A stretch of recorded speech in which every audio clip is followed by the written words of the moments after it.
Hello guys, my name is Zephyri and I'll be teaching you about Eevees, Ivies, breeding, and getting into competitive Pokemon in Sword and Shield.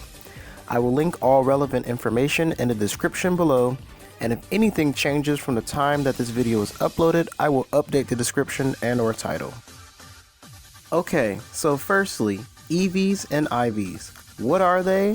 Why are they important? And why do you need to care? Starting with Ivies, these are individual values given to Pokemon in every stat: HP, attack, defense, special attack, special defense, and speed.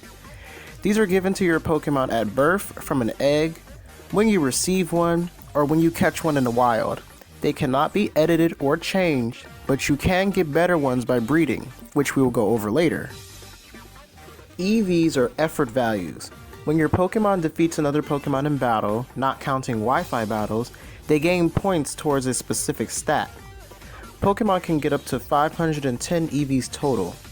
Most Pokemon movesets will have you train 2 stats, so usually this will look like 252 Eevees in 2 different stats, and the remaining 4 to 6 in a third. Each Pokemon will give you different Eevee points towards a specific stat when you defeat them.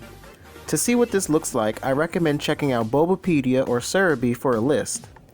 So why are these two things important? To put simply, they are important because in competitive battles, you want your Pokemon at the best that they can be to perform to the best of their ability. Having them not fully maxed out in Eevees can mean an attack won't do as much damage, you won't have as many HP points, or you won't survive your opponent's attack. The same is said for Ivies. If they aren't at their best, the same will follow. Natures are also important in this regard, but we will touch on that later when we get to moveset making. Natures will benefit one stat while hindering another. So how do you maximize your Pokemon's potential for competitive battles? You breed. Breeding is a mechanic in Pokemon that allows you to take 2 compatible Pokemon, put them in the game's daycare center, and they will make an egg. The offspring of those 2 Pokemon has a chance to have better stats than their parents. There are ways to manipulate this to increase your chances further and more efficiently. In this generation specifically, but also in past generations, items have been made available to help with breeding. Your 2 most needed ones are the Everstone and the Destiny Knot. The Everstone makes sure that whatever parent is holding it, the offspring will have its nature no matter what. The Destiny Knot has it where the IVs of the parents will have a chance to be passed down to the child. This is not guaranteed and may result in you hatching a lot of eggs to make sure you get your perfect IV Pokemon. Before we go any further, let's point out what will make your life much easier with this process. For competitive breeding, you're going to want to have already beaten the main game. You need to do this to unlock the battle tower, so you can go in there, win the battles you need to, beat Leon for the first time, and unlock the IV Judge for your PC. This will allow you to check the IVs of your Pokemon that you have hatched.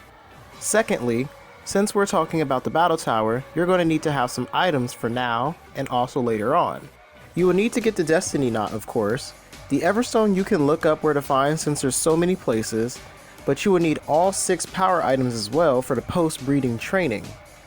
The power items are not required, but it will save you a lot more time later on if you already have them. The YouTuber A*Star3rd has already made a helpful advice, tutorial / guide on how to get easy battle points from the battle tower utilizing one of the rental teams you can take. The link will be in the description below. Lastly, it helps to have already captured a Ditto. Ditto is able to breed with nearly any Pokemon regardless of their gender. This does not count, however, most legendaries and also Sword and Shield's fossil Pokemon which cannot be bred. Now that we have our Everstone, Destiny Knot, IV Judge unlocked, knowledge of Eevees and Ivies, and our Ditto, what's next? Now you can apply that knowledge into making a competitive Pokemon. Pokemon Sword and Shield has a Pokedex of 400 Pokemon that you can choose from. When making a team for competitive battles, you can design it however you want, but it is recommended that you make a balanced team that can handle many types. On the flip side to this, just like the team that you can rent from the battle tower, there are themed teams you can make around weather like rain, sandstorms, hail, and sun, or specific moves like Trick Room, which allows slower Pokemon to move first. In a nutshell, most competitive Pokemon have their entire being centered around their use. For example, Jolteon, which naturally is high in speed. Side note, you can use Cerebi or Bulbapedia to check the base stats of every Pokemon. Anyway, a player might maximize Jolteon's speed and special attack while putting the last bit of effort values into something like special defense. This makes a speedy special attacking Pokemon which will benefit from a complementing moveset. You can always make your own moveset from your own judgment by looking at what the fully evolved Pokemon is able to learn naturally by leveling up, from TMs, from TRs, and what moves they can learn by breeding. But if you're unsure or would even like a good starting point, I personally recommend Googling that Pokemon like Jolteon with the competitive moveset added on, and try to make sure it's relevant to Sword and Shield, because some of the old movesets might only be relevant to past games. Your Google search will most likely lead you to the forums of the website Smogon, which is a hub for competitive Pokemon battling. You can get ideas from other users, talk, and ask questions as well. So once you have the Pokemon you want to breed for competitive, the moveset that you want to make, and all the materials for breeding, you are almost ready to go. To make your life easier, you're going to want to have two more things for getting eggs. The Oval Charm, which makes eggs appear more often with breeding, and a Pokemon with the Flame Body ability, which can cut down on the time it takes for a Pokemon to hatch. You can look up where to get either of those online. So for an example, I'm going to use Centiskorch. I have a moveset I liked from the Smogon forums, which I'm going to show you here. It has the Knock Off plus Wisp utility.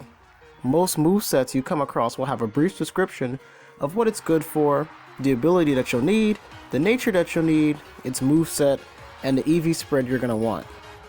So now I have a Centiskorch with the Careful ability, or a Ditto with the ability that I can breed with my Centiskorch. But what if I don't have either? The majority of Pokemon, not counting baby Pokemon, are born to a specific egg group, which is like a species. Any Pokemon within this egg group can breed with each other. Centiskorch, for example, is in the bug egg group, so if I had a male with the Careful ability, I can breed that male with my female Centiskorch and make a Careful ability Sizzlipede. But why does gender matter here? Gender matters because the female Pokemon determines what species the baby will be. So I cannot have a female Galvantula, for example, with a male Centiskorch and get a Sizzlipede baby. The baby will be Joltik. It would have to be a male Galvantula and a female Centiskorch instead.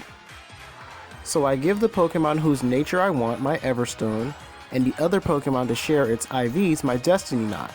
Then I give them to the daycare lady and ride around collecting and hatching eggs. After all 5 of the eggs in my party have hatched, I can now check on their IVs by going to my Pokemon party and choosing the box option. Then hover over the Pokemon and clicking X to shift to the IV judge. Now, for a Careful nature, it boosts special defense while lowering special attack. So I'm going to want best in every IV category except special attack. But best in everything is not a bad thing either. Just focus mainly on the 5 IVs you need.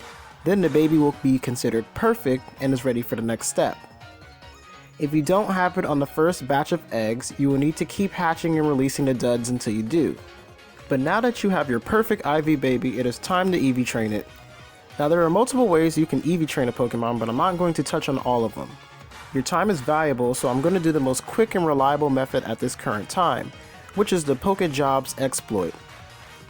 A link to how this process works will be in the description below, but basically, you'll want to have your Pokemon hold one of the power items that you got earlier, of the stat that you want to train in.